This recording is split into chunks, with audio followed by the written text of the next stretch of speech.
Narito na naman tayo para sa isang napaka-sweet, nakakapanabik at sobrang trending na love story nila Kalingap Jomar at Carla. Ay aking makilala. Para sa pagpapatuloy ng ating love story ay dito na nga makikita natin kung magpapatuloy pa ba ang kanilang love team dahil noong nakaraan ay nagkaroon sila ng napakalaking misunderstanding dahil parang nabasted ni Ate Carla si Kalingap Jomar na makikita ninyo sa ating nakaraang video. Dahil nga sa sakit na nararamdaman nito ay talagang nag-inom pa nga si Kalingap Jomar sa sakit na kanyang nararamdaman at noong pumunta si Ate Carla ay hindi niya naiwasan na parang paalisin ito dahil hindi pa siya makamove on sa mga sakit na naramdaman niya noong nakaraan sa sinabi ni Ate Carla. At sa tagal nun ay ngayon pa lamang sila ulit magkakausap, kaya panoorin natin ang mga mangyayari.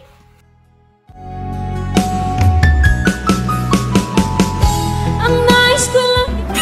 So ano, Carla? Okay na ba tayo?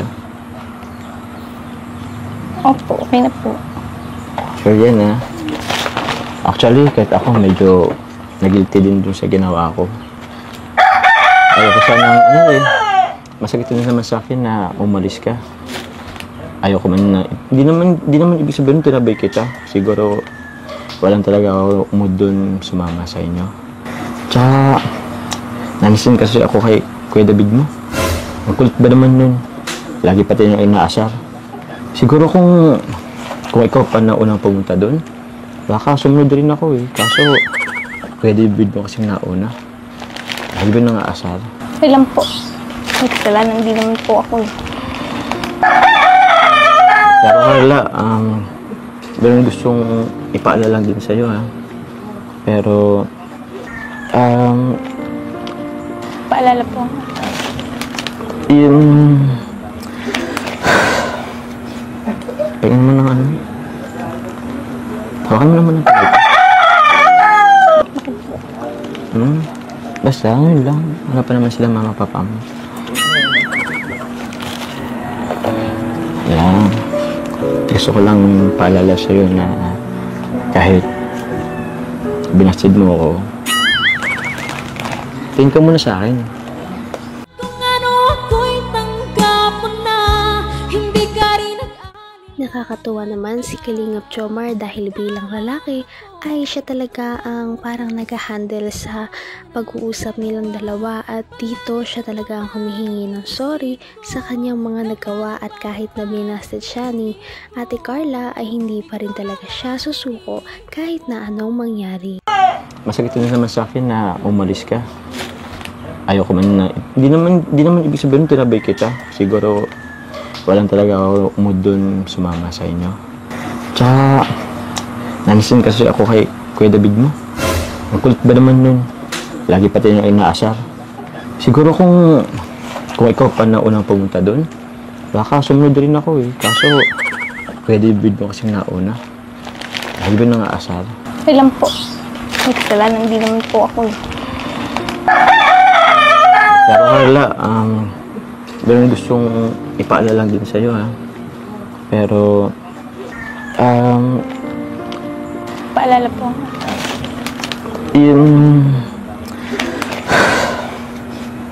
tingnan mo ng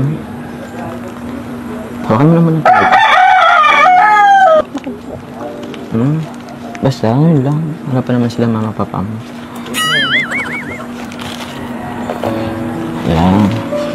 Gusto ko lang paalala sa'yo na kahit binastid mo ako,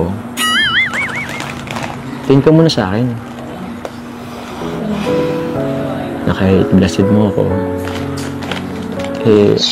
patuloy pa rin ako manliligaw sa'yo. Bakit? Tingin ka sa akin. naman ang bawat panaginip ko. Ikaw lang ang At makikita nga natin na ang pangsusuyo ni Kalingap Jomar ay talagang tumarab kay Ate Carla dahil hindi na niya naiwasan na mapangiti. At syempre, nakikita din natin na parang magkakabati na nga silang dalawa dahil gumagaan na ang tensyon sa pagitan nila. Tingin ka sa akin. Bakit? Makulang po akong tubig po. Okay lang, di naman ako na uhaw eh. Bro, ano yun? Basid ba ako ulit? Di kukuha lang yun ng tubig, huwag kang mawala ng pag-asa. Kakasuyo ko pa lang eh. Parang ano nga eh, parang iba yung ano, parang kinilig siya. Kinilig ba? Nakita mo? Tumaligod kasi sa akin bro, hindi ko ito nakita. So nakita mo? Baka nahiya yun. So ano? May pag-asa naman sila. Ay, thank you. Salamat. Ikaw, tubig mo? Oh, upo ka. Salamat sa tubig ha. Narinig mo ba yung sinabi ko kanina? Okay. Anong masasabi mo? Okay lang ba? Buti naman. Actually, wrong timing din talaga ako that time eh. Kasi alam ko naman na yun, naumpisa pa lang yung pag-aaral nyo. Siyempre, hindi pa ano yung schedule sa'yo. Tapos, yun nga, namatayin ka rin ng mahal sa buhay. Yun nga si lolo mo. Kaya, ewan ko ba, ba't ko yun sinabi agad? Siguro nadala lang siguro ako ng pressure. Mga sabi ng ibang tao. Kaya, Hanggang wakas ay tayo ng dalawa. Palagi kang naman ang isip. Iba talaga ang nagagawa ng pressure sa ibang tao. Ngunit syempre alam din naman natin na totoo ang nararamdaman ni Kalingap Jomar para kay Ate Carla. At sana nga sa tamang pagkakataon at panahon ay maging sila na talaga. At ito na nga ang mga susunod na pangyayari sa pag-uusap nila. Bagay na Akin na? Ba't mo sinagal? Ang pangit ng buhok ko. Akin baka magbago pang isip mo? Nag-boy kami po. Sorry na bro, ang pangit. Akin na, flat yung hair. Akin na muna. Ang bihira, baka ma-turn off ka tuloy sa akin yan. Ikaw kasi kasalanan mo din naman ito eh. Bakit po ako? Tapos yung blessed mo ako. Alam ba, nung blessed mo ako, grabe. Dami kong ginawa sa buhay ko. Ewan ko, palaywara yung buhay ko dahil. Tsaka, gusto ko lang din magpapansin sa'yo. Kung magre-react ka man lang sa mga ginawa ko. Bakit ka tumatawa? Wala po. Napansin mo ba yung kuko ko? Oo nga po, ba't po tinanggal mo na po? Wala. Ang dami kasing pangit tingnan. Kasi daming dumi eh. Hindi pala ako marunong. Daming isang nakalagpas at kuko ko. Ayan mo na. Tsaka huwag mo na ipalala yun. Tapos naman na yun. Importante naman, masaya na ako. Basta sabi mo, tuloy pa rin ako pumayag ka na. Kayo pong bala po. Kaya, may asahan ba ako sa'yo? Ano naman yung pakiramdam mo na tuloy pa rin ako?